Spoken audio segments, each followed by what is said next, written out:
시간 대림의 말씀 두 번째 시간 함께 말씀을 찾도록 하겠습니다. 이사야 40장 1절에서 11절까지의 말씀입니다. 구약성경 이사야 40장 1절에서 11절, 이 말씀을 화면에 띄어진 말씀과 제 목소리에 맞춰서 함께 읽도록 하겠습니다. 시작. 너희의 하나님이 이르시되 너희는 위로하라, 내 백성을 위로하라. 너희는 예루살렘의 마음에 닿도록 말하며 그것에게 외치라. 그 노역의 때가 끝났고 그 죄악이 사함을 받았느니라. 그의 모든 죄로 말미암아 여호와의 손에서 벌을 배나 받았느니라 할지니라 하시니라. 외치는 자의 소리여 이르되 너희는 광야에서 여호와의 길을 예비하라. 사막에서 우리 하나님의 대로를 평탄케 하라. 골짜기마다 도두지며 산마다 언덕마다 낮아지며 고르지 아니한 곳이 평탄케 되며 험한 곳이 평지가 될 것이요, 여호와의 영광이 나타나고 모든 육체가 그것을 함께 보리라. 이는 여호와의 입에 말씀이느니라. 말하는 자의 소리여 이르되 외치라. 대답하되 내가 무엇이라 외치리까 하니 이르되 모든 육체는 풀이요 그의 모든 아름다움은 들의 꽃과 같으니 푸른 마르고 꽃은 시듬은 여호와의 기운이 그 위에 불미라. 이 백성은 실로 풀이로다. 푸른 마르고 꽃은 시드나 우리 하나님의 말씀은 영원히 서리라 하라. 아름다운 소식을 전하는 자여 너는 높은 산에 오르라. 아름다운 소식을 예루살렘에 전하는 자여 너는 힘써 소리를 높이라. 두려워하지 말고 소리를 높여 유다의 성읍들에게 이르기를 너희의 하나님을 보라 하라.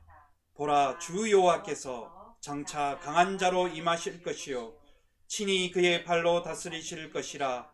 보라, 상급이 그에게 있고 보응이 그의 앞에 있으며 그 목자같이 양떼를 먹이시며 어린 양을 그 팔로 모아 품에 안으시며 젖먹이는 암컷들을 온순히 인도하시리로다.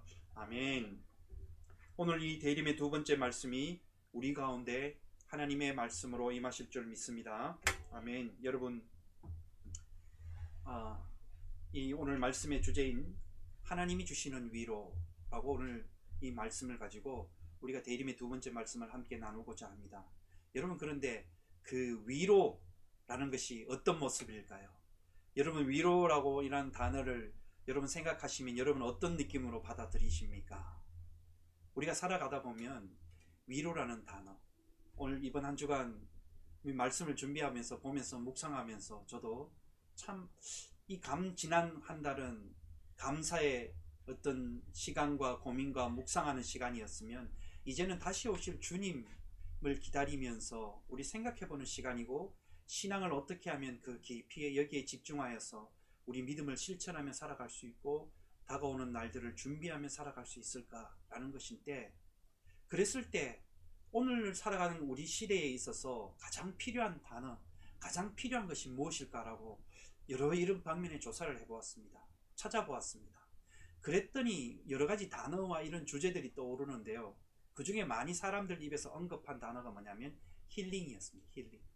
여전하죠. 그러나 이 힐링이라는 단어는 꾸준히 어느 순간부터 계속해서 우리 주변에 늘 맴돌고 사람들 입에서 이렇게 계속 반복되어지고 되새겨지면서 이렇게 되어 있습니다. 그러다 보니까 우리 주변에 이 힐링이라는 단어 들어가는 것들이 너무나 많은 것 같습니다.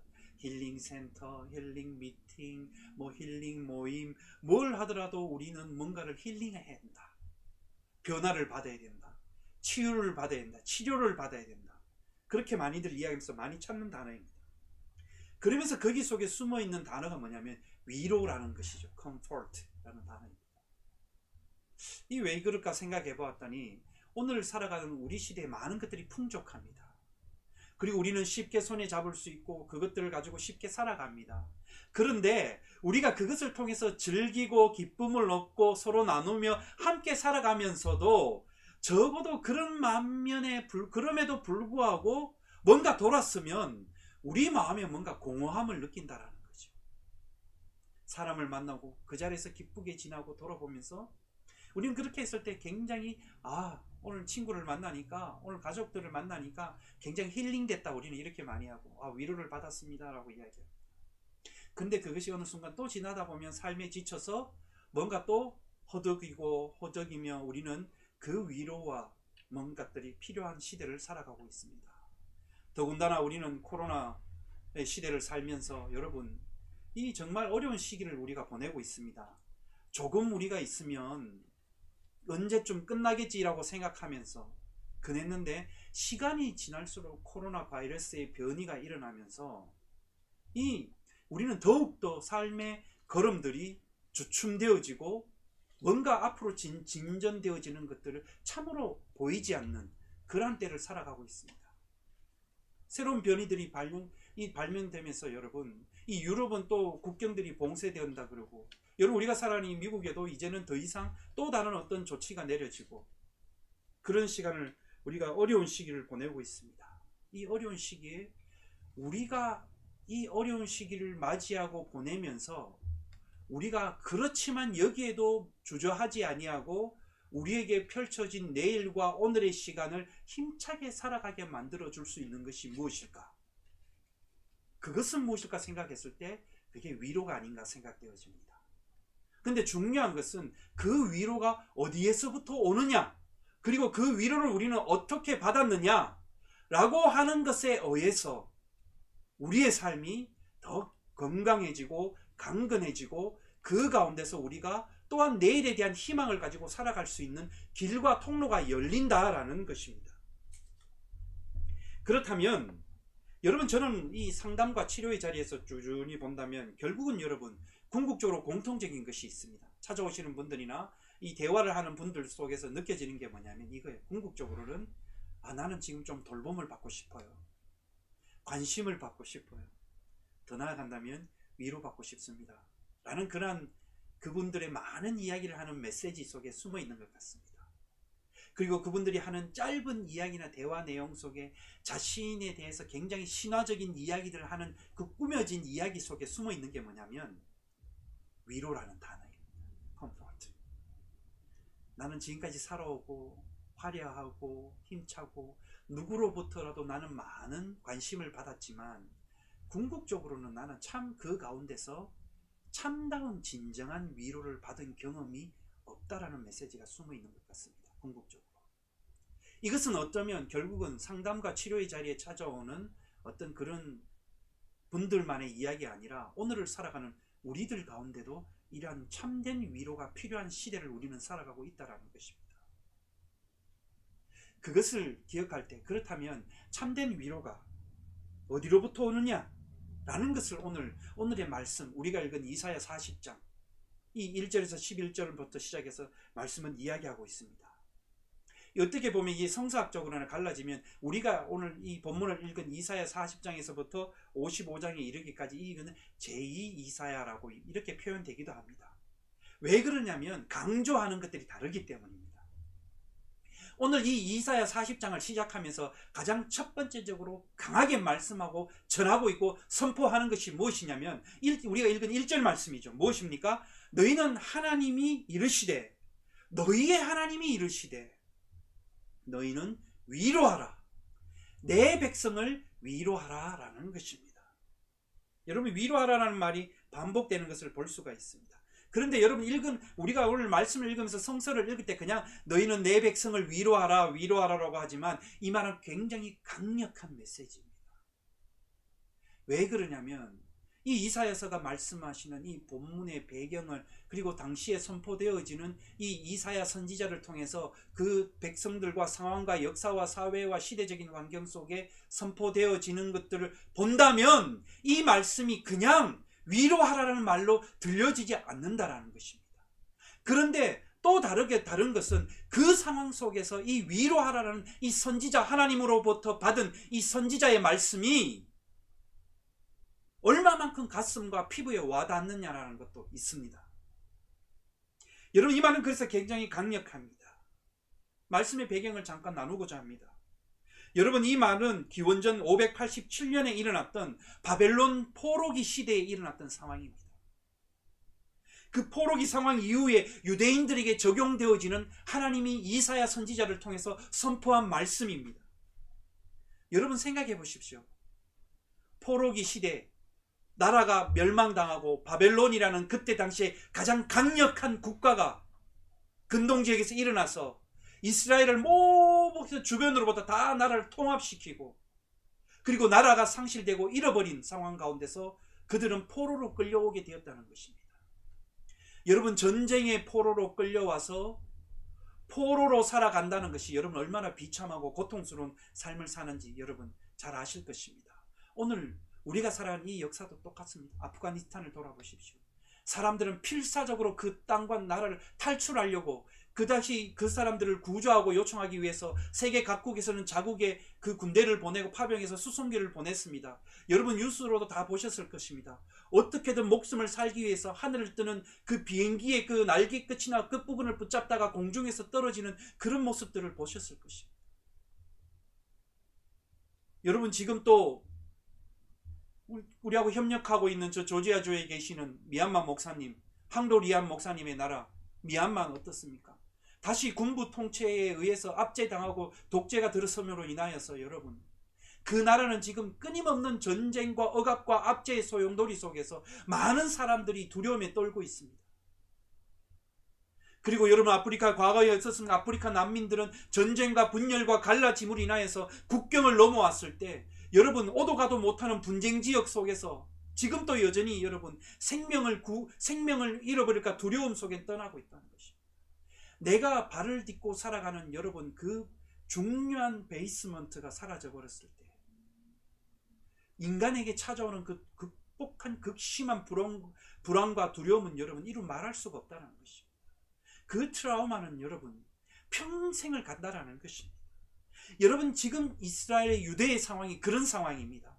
바벨론의 포로가 되어서 끌려와서 나라를 잃어버리고 이제는 언제 이 포로의 시기가 해방될지 모르고 떠나왔던 고국으로 돌아갈 그때가 언제인지 모르고 살아가는 그들의 삶 속에서 오늘 그 곤란한 처지에 놓여있는 그들에게 이사야를 통해서 하나님이 주신 메시지라는 것입니다. 바벨론 군사에 의해서 예루살렘은 포위당하고 예루굽이 도와줄 것이라고 희망하였지만 물거품처럼 사라졌습니다. 여러분 바벨론의 총공격을 받아 완전히 이스라엘은 멸망당하고 파괴되어 버렸습니다. 다 사라져 버렸습니다. 노예로 팔리고 죽고 바벨론으로 끌려오고 여러분 그런 것들이 지금 오늘 우리가 살아가는 시대는 역사는 정말 반복되어진다는 것이 맞는다는 것이죠. 형태와 모습은 다를지만 오늘 우리 시대도 이러한 일들이 끊임없이 반복되어지고 있는 것입니다. 이런 상황 속에서 나라가 완전히 없어진 상황 속에서 유대인들에게 가장 필요한 것이 무엇일까요? 여러분 물론 고국으로 돌아가서 지난날의 그 나라의 그 모습이 재건되고 세워지는 것도 중요한 것이지만 그러나 지금에 있어서 가장 필요한 그들에게 있어서는 안전함을 제공해 주는 것입니다. 그리고 그들의 미래가 또다시 불안하지 않다는 것을 그리고 그들은 다시 그들에게 돌아갈 여유와 소망과 희망이 있다는 것을 지금 그들에게 전해주는 것이 가장 큰 힘이 되는 것입니다. 그러면서 그들에게 있어서 가장 오늘 1절 말씀을 통해서 이사야 선지자는 하나님의 말씀을 받고 위로하라라는 말씀을 선포하고 있는 것입니다. 그러면서 더 나아가서 1절 이후에 이사야 선지자는 다시 한 번 더 강력한 말을 선포합니다. 제가 읽어보겠습니다.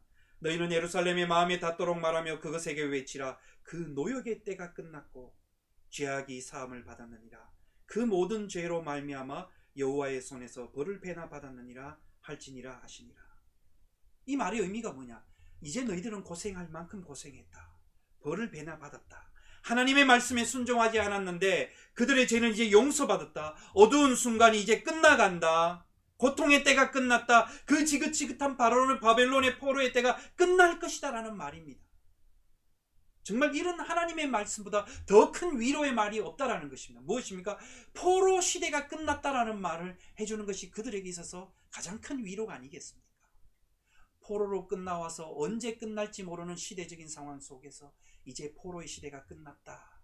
라는 이 말처럼 여러분, 이번 중요한 때가 어디 있겠습니까? 1945년도 우리 조국 대한민국이 일본의 압제로부터 해방되는 그때 여러분 어땠습니까? 이 우리나라 국권이 침탈당하고, 여러분 저는 개인적으로 가족들과 함께 워싱턴 DC에 있는 대한제국공사관에 한번 방문한 적이 있습니다.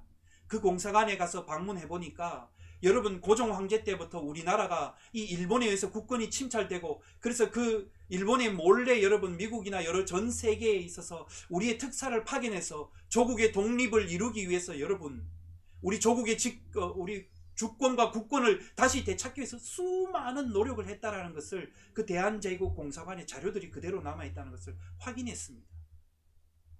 그러니까 나라를 잃어버린 서름과 아픔이 얼마나 수치스럽고 고통의 시간이었는지, 그 여러분 45년도에 나라가 해방되고 광복과 독립될 때 여러분 그때 당시에 그 사진들과 자료를 보면 어떻습니까? 영상들을 보면 모든 사람들이 길거리에 뛰쳐나와서 조국과 조국의 독립을 기뻐하면서 환영하면서 소리치면서 너무나 그렇게 반가워했던 그런 자료들을 볼 수 있었습니다. 있지 않았습니까? 이 바벨론의 시대에 유대의 포로로 끌려왔던 유대인들에게서도 그 포로의 엄혹한 시기가 빨리 끝나기를 원하는 것이 그들에게 있어서 정말 간절히 바랐던 것입니다. 만약에 이 포로의 시기가 끝나지 않는다면 적어도 우리 포로 때 와서 태어났던 이 우리의 자녀들 세대는 적어도 이 바벨론에서는 우리가 포로로 끌려왔던 부모의 세대와 현 1세대보다도 더 안락하고 편안하게는 살아가야 될 것이 아닌가 라는 것이 그들의 생각이었을 것입니다. 그러나 오늘 말씀을 보면 그것을 여러분 위로해 주고 있다는 것입니다. 외치는 자의 소리가 너희 광야에서 여호와의 길을 예비하라, 사막에서 우리 하나님의 대로를 평탄케 하라. 이 말이 어떤 말이냐면 이사야는 한술 더 나가서 이야기합니다. 그런데 여러분 지금 상황은 여전히 바벨론의 포로입니다. 그런데 이사야는 이제 포로의 때가 끝났다고 선포합니다.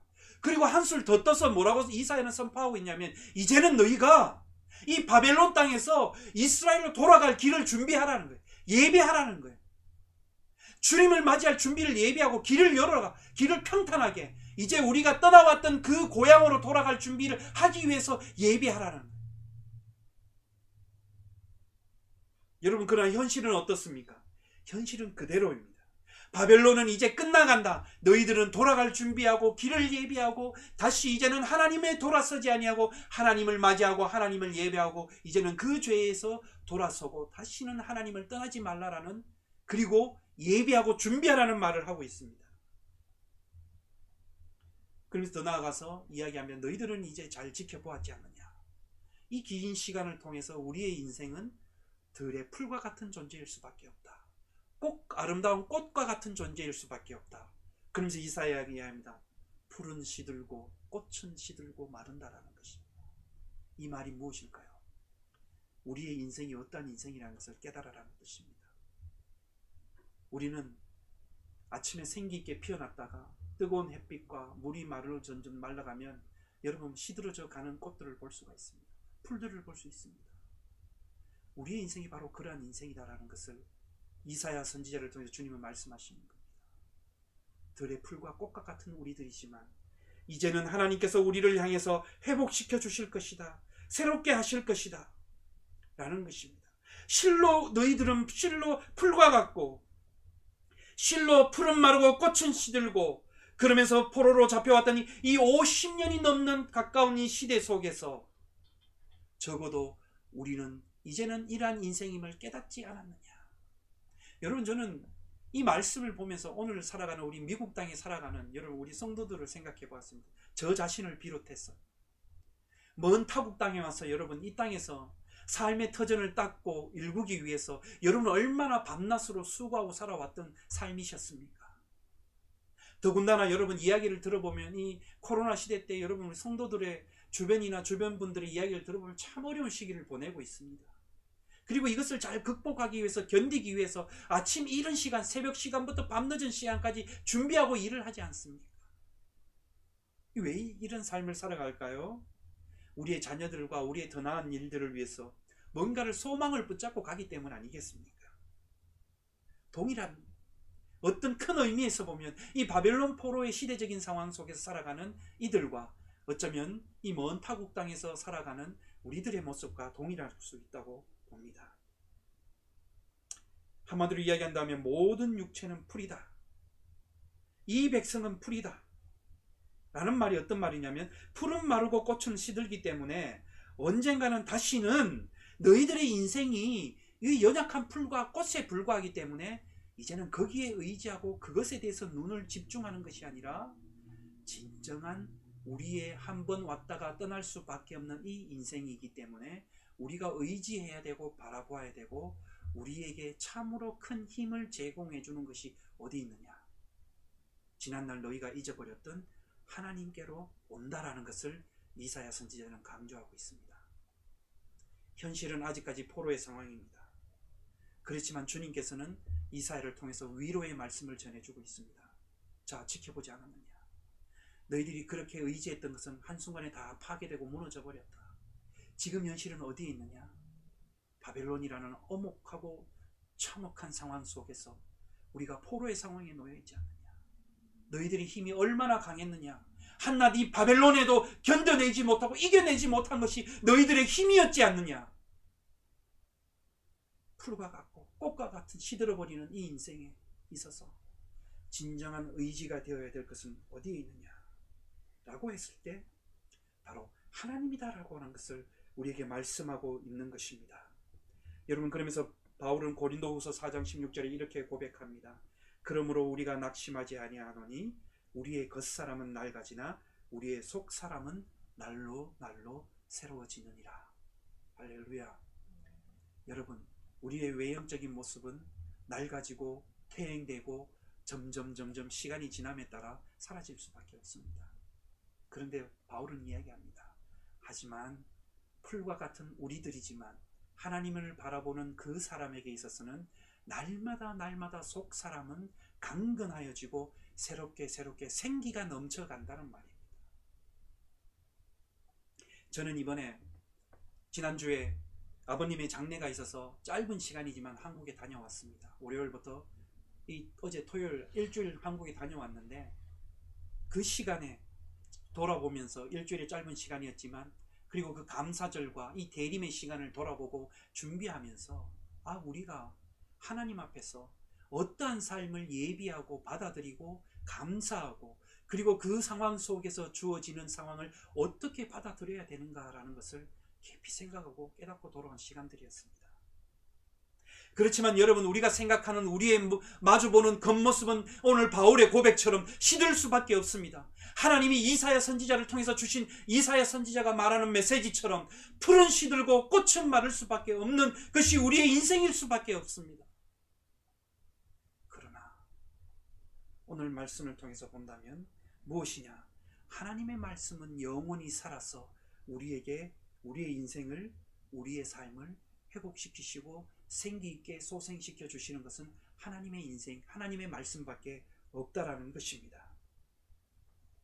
그러면서 여러분 9절 말씀이 이렇게 고백합니다. 두려워하지 말라. 너희의 하나님을 보라라고 이야기합니다. 그러면서 너희의 하나님이 어떤 존재입니까? 10절 말씀에 보라, 주 여호와께서 장차 강한 자로 임하실 것이요 친히 그의 팔로 다스릴 것이라. 보라, 상급이 그에게 있고 보응이 그 앞에 있으리라.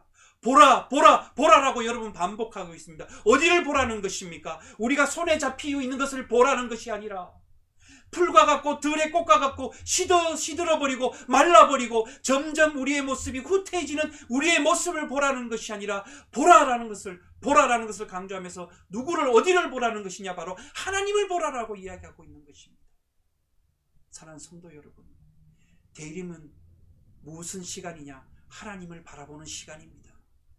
대림절은 하나님을 바라보고 내 시선을 하나님께 고정시키면서 하나님의 말씀을 붙잡고 하나님이 주시는 그 위로의 말씀을 통해서 여러분 지쳐가고 힘이 없어서 하루하루의 삶이 정말 힘에 겨운 우리의 삶을 그걸 하나님의 말씀을 통해서 변화되고 치유받고 회복되어지고 진정한 위로는 하나님의 말씀을 통해서 온다라는 것을 강조하기 위해서 보라, 어디를 보라? 하나님을 보라라고, 두려워하지 말고 하나님을 보라라고 말씀하고 있습니다. 오늘 이 대림절 두 번째 시간, 이것이 우리에게 주시는 하나님의 메시지인 줄 믿습니다. 사랑하는 여러분, 하나님을 바라보십시오.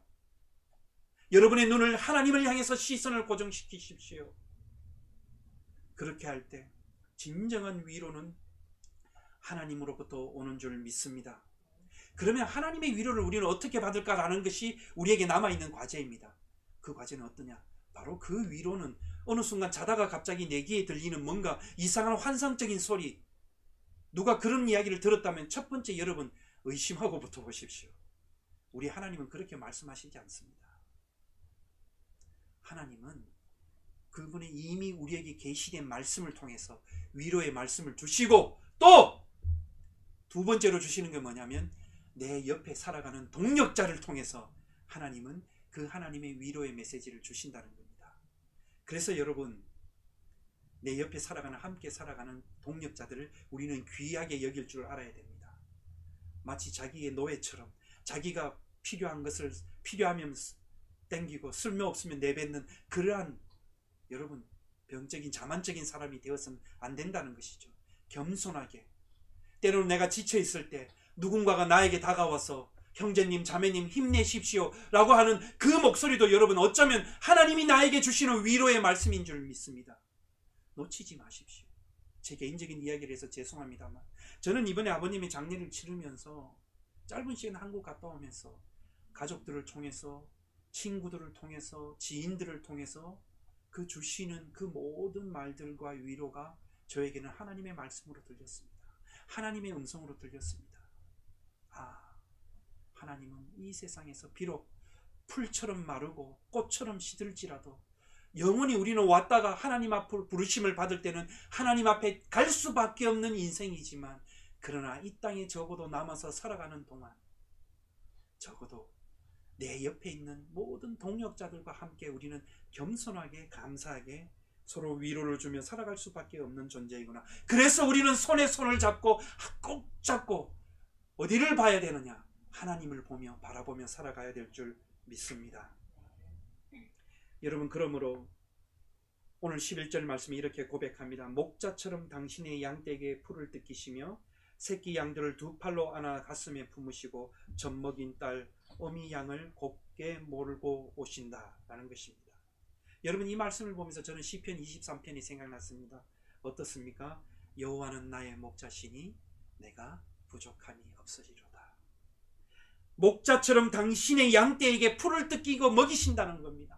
여호와는 나의 목자시니 내가 부족함이 없으리로다. 여러분, 우리가 살아가는 세상은 언제나 돌았으면 부족한 세상입니다. 우리의 인생은 언제나 돌았으면 배고픈 세상입니다. 굶주립니다. 뭔가 부족합니다. 처음에 여러분 설교를 시작할 때 그랬지 않습니까? 많이들 가지고 있고 풍족한데 뭔가 알 수 없는 공허감이 우리의 마음을 자리 잡고 있다는 것이죠.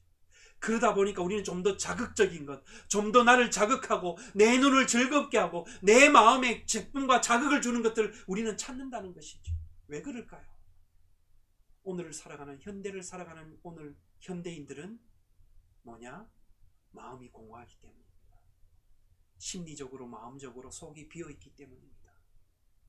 그렇기 때문에 우리는 계속 끊임없이 무언가를, 새로운 것들을 찾으려고 하는 것인지도 모르겠습니다.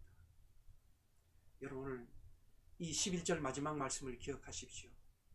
목자처럼 당신의 양떼의 풀을 뜯기시며 새끼 양을 두 팔로 안아 가슴에 품으시고,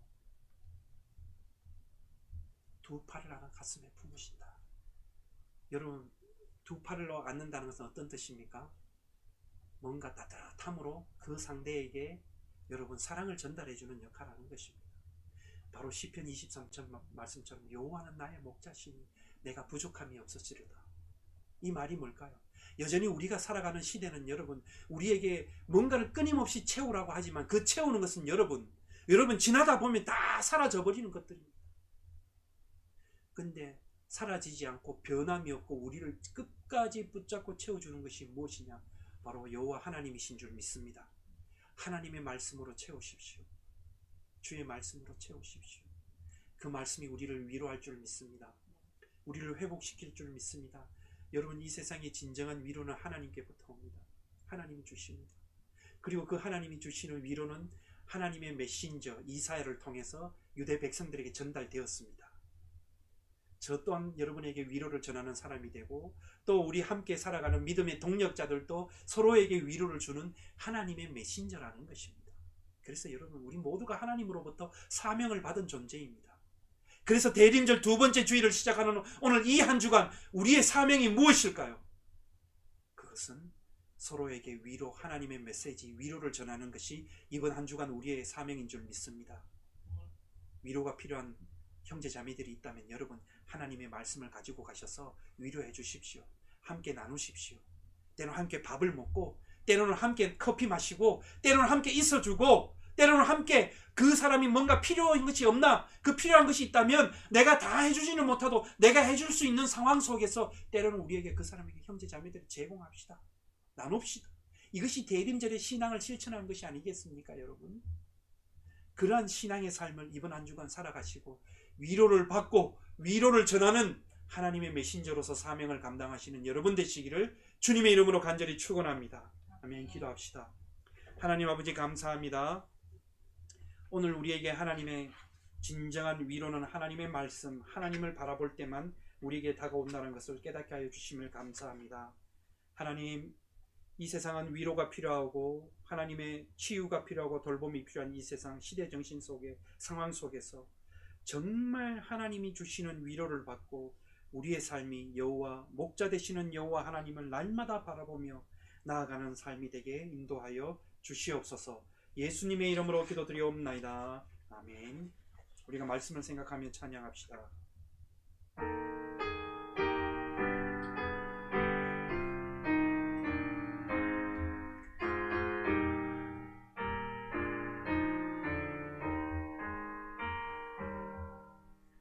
이 말씀 따라 사는 동안 지치지 않게 하시고, 이 말씀 따라 사는 동안 주님 나라 이루소서. 이 위로 따라 사는 동안, 이 위로 따라 사는 동안 지치지 않게